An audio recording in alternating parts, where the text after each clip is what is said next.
Hello everyone, learner school में आपका स्वागत। आज की इस वीडियो में हम ट्रांसपोर्टेशन प्रॉब्लम की एक मेथड मीन मेथड के बारे में देखेंगे। मीन मेथड का हम एक प्रैक्टिकल सम भी सॉल्व करेंगे और मीन मैक्स की थियरी आपको मेरे ब्लॉग में से मिल जाएगी। मैंने ब्लॉग की लिंक अपने डिस्क्रिप्शन में दी हुई है, आप वहाँ पे जाके चेक कर सकते हो। उम्मीद है कि आज का मेरा ये वीडियो आपको पसंद आएगा।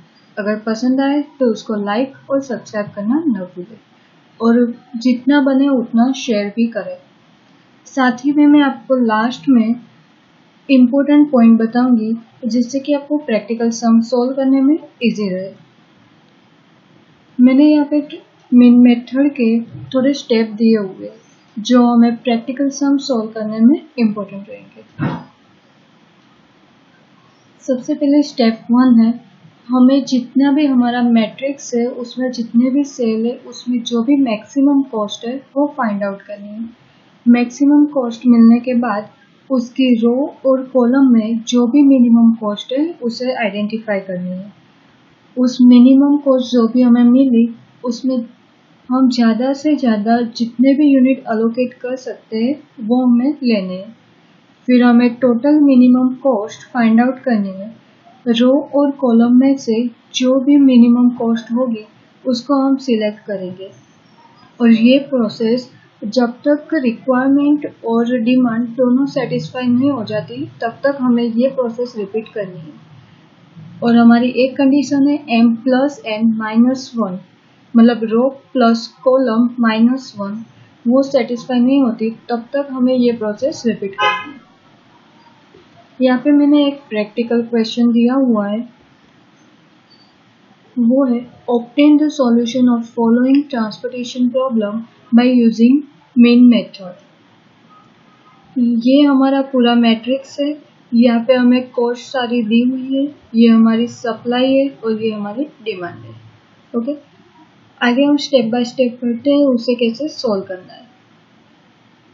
सबसे पहले हमें चेक करना है कि हमारी सप्लाई और डिमांड दोनों की वैल्यू सेम है या अलग अलग। यहाँ पे दोनों की वैल्यू अलग अलग है। डिमांड का टोटल हमारे पास 145 हो रहा है और सप्लाई का टोटल 105। तो हम 40 यूनिट से एक रो ऐड करेंगे, उसको हम डमी रो कह सकते हैं। तो जब भी हम रो या कॉलम ऐड करें, जहाँ पे भी यूनिट कम हो हमें वहाँ पे डमी रो या डमी कॉलम ऐड करना है। और जब भी हम ऐड करें तब यहाँ पे जो कॉस्ट होगी वो 000 रहेगी और सप्लाई या तो डिमांड जो भी कम है उसमें जितनी भी वैल्यू कम हो वो हमें रखनी है। जैसे कि यहाँ पे 40 यूनिट से सप्लाई कम थी तो हमने क्या किया, O4 से एक रो बनाई, डमी रो बनाई, उसमें D1, D2 और D3 में 0 कॉस्ट रखी और सप्लाई में 40, जिससे कि हमारा डिमांड और सप्लाई दोनों का टोटल सेम हो गया 145। उसके बाद सेकेंड स्टेप है find the maximum value of all the element. ये जो हमारे टोटल कॉस्ट है उसमें हमें देखनी है मैक्सिमम वैल्यू कौन सी है। तो यहाँ पे हमारी मैक्सिमम वैल्यू 9 है जो हमारी second row and third column में है। अब हमें क्या करना है, जो भी हमारे पास मैक्सिमम नंबर आया उसकी रो में और कॉलम में देखना है मिनिमम वैल्यू कौन सी है। तो रो में मिनिमम वैल्यू है 4 और कॉलम में मिनिमम वैल्यू है 0। तो उसके बाद हमें मैक्सिमम हम कितने यूनिट अलोकेट कर सकते हैं वो देखना है।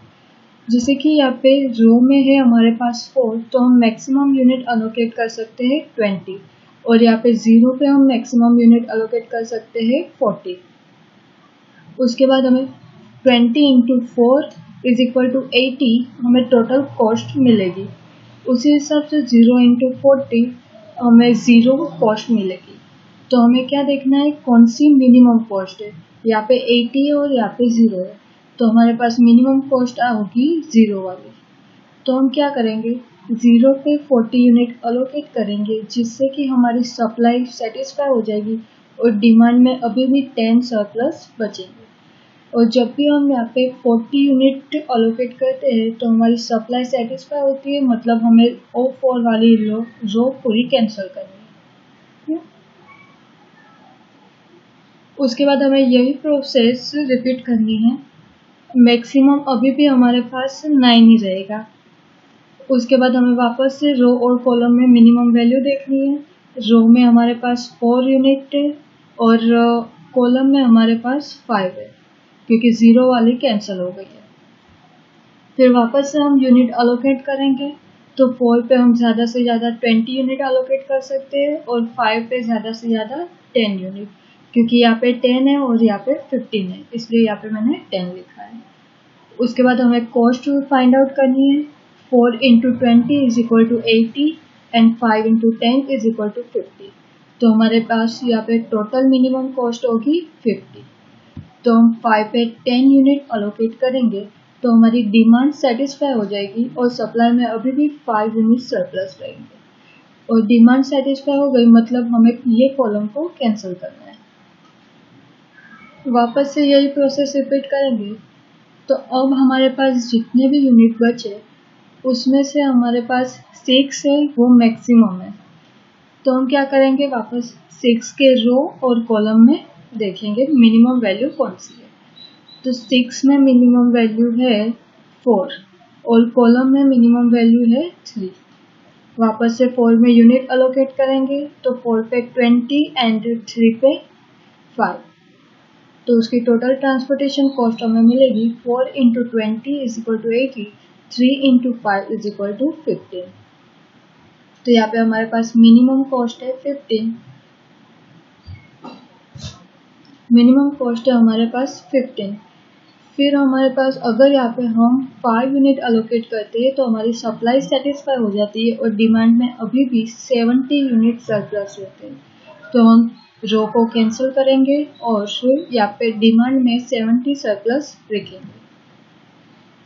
उसके बाद वापस से हम वही प्रोसेस रिपीट करेंगे। तो मैक्सिमम यूनिट हमारे पास होंगे 6, उसको रो में देखेंगे तो 4 कॉस्ट हमारी मिनिमम है और कॉलम में 5 कॉस्ट है। अब हमें उसमें मैक्सिमम यूनिट अलोकेट करने हैं, तो 4 में 20 और 5 में 10 यूनिट। फिर हम उसकी टोटल कॉस्ट निकालेंगे, तो 4 into 20 is equal to 80, 5 into 10 is equal to 50। तो इन दोनों में मिनिमम वैल्यू है हमारे पास 50। तो 5 में मैं 10 यूनिट अलोकेट करूँगी तो हमारी सप्लाई है वो सेटिस्फाई हो जाएगी और डिमांड में अभी भी 60 यूनिट सरप्लस बचेंगे।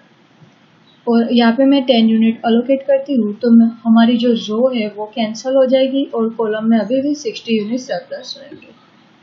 उसके बाद वापस से मैक्सिमम कॉस्ट हमारे पास है 6, उसकी रो में हम देखेंगे तो 4 कॉस्ट होगी और कॉलम में 6 ही बचा है, इसलिए ओनली 6।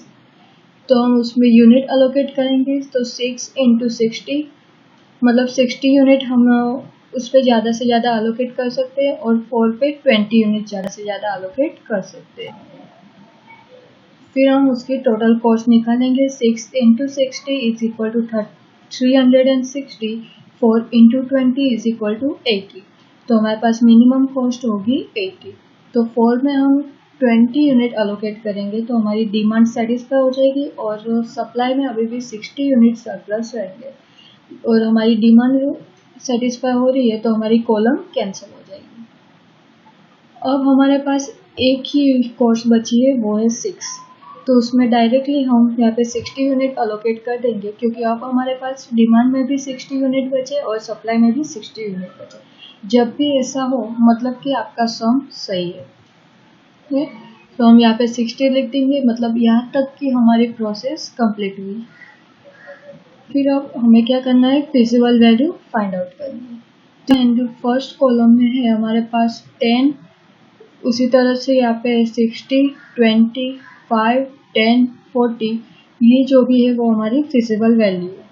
फिर अब हमें उसकी ट्रांसपोर्टेशन कॉस्ट निकालनी है। ट्रांसपोर्टेशन कॉस्ट कैसे निकलेगी, कॉस्ट पर यूनिट इनटू हमने जितने भी अलोकेट यूनिट किए वो, मतलब यहाँ पे 5 into 10, 6 into 60 plus 4 into 20 plus 3 into 5 plus 5 into 10 plus 0 into 40।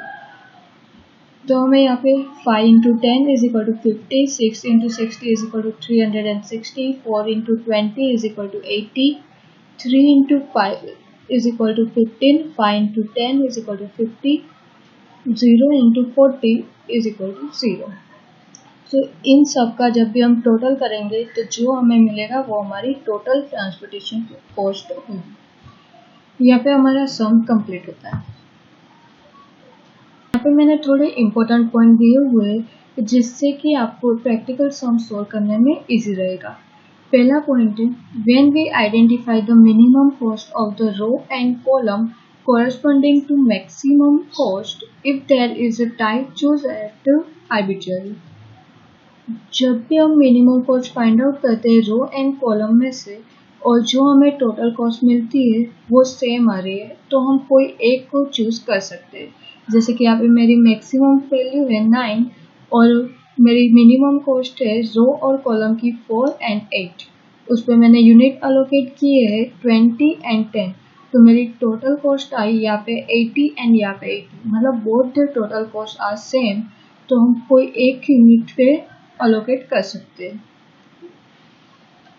The second point is when we allocate possible unit at that time there is a type, then delete row or column and allot the 0 in the least cost cell of either row or column which is not deleted। यहाँ पे ऐसा बोला हुआ है कि जब भी हम मिनिमम कॉस्ट फाइंड आउट करते हैं उस समय सप्लाई और डिमांड दोनों की वैल्यू सेम है, मतलब कि दोनों ही हम डिलीट कैंसिल कर सकते हैं। पर हमें क्या करना है, किसी एक को कैंसिल करना है और दूसरे को एज इट इज रखना है और सरप्लस वैल्यू में 0 लिख देना है। जैसे कि यहाँ पे मैंने एग्जांपल दिया हुआ है 20, 15, 14, 10, 4, 3, 4 एंड 3 और यहाँ पे टोटल हमारी वैल्यू है 7। तो यहाँ पे मैंने कैसे फाइंड आउट किया, सबसे पहले मैक्सिमम मैंने फाइंड आउट किया, वो है हमारे पास 40। तो उसमें हम क्या देखेंगे, मिनिमम वैल्यू। रो में मिनिमम है 10 और जो कॉलम में मिनिमम है 20। तो अब हमें क्या करना है, दोनों को मैक्सिमम यूनिट से अलोकेट करना है। तो यहाँ पे 3 से मैं यूनिट से अलोकेट करूँगी और यहाँ पे 4 से, और 20 into 4 is equal to 80, 10 into 3 is equal to 30। तो हमारे पास मिनिमम होगी ये वाली 10 वाली वैल्यू, जहाँ पे मैं 3 यूनिट अलोकेट करूँगी। तो अगर यहाँ पे मैं 3 यूनिट अलोकेट करती हूँ तो मेरी सप्लाई और डिमांड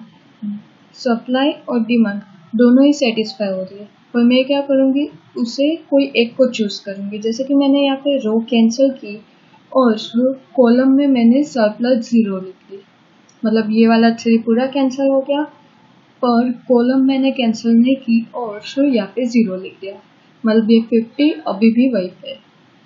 और अगर आपको रो कैंसिल नहीं करनी हो और कॉलम कैंसिल करनी हो तो वो भी कर सकते हैं। अगर यहाँ पे मैं कॉलम कैंसिल करती हूँ तो यहाँ पे 0 यूनिट सरप्लस लिखना है और 3 कैंसिल कर देना है।